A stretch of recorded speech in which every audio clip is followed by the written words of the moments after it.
వంకాయలు, బెండకాయలు, టమాటా, పచ్చిమిర్చి, పాలకూర, తోటకూర, కూరగాయలమ్మా, కూరగాయలు, కూరగాయలమ్మా, అమ్మ కూరగాయలు.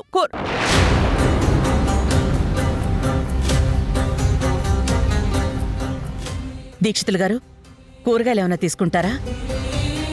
క్షమించండమ్మా, మహారాణిలా మిమ్మల్ని చూసిన నేను ఇలా చూస్తూ తట్టుకోలేకపోతున్నాను. ఇదంతా నా కూతురు వల్లే జరిగింది. వద్దు అని జానకికి నేను ముందు నుంచే చెప్తూనే ఉన్నాను.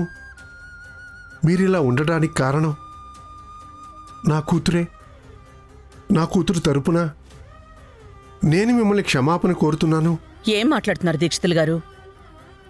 జానకి చేసిన పనికి నేను మెచ్చుకుంటుంటే మీరెందుకు నా దగ్గర క్షమాపణలు అడుగుతున్నారు? జానకి పరిణయం సోమవారం నుంచి శనివారం వరకు సాయంత్రం 6 గంటలకు మీ ఈటీవీలో.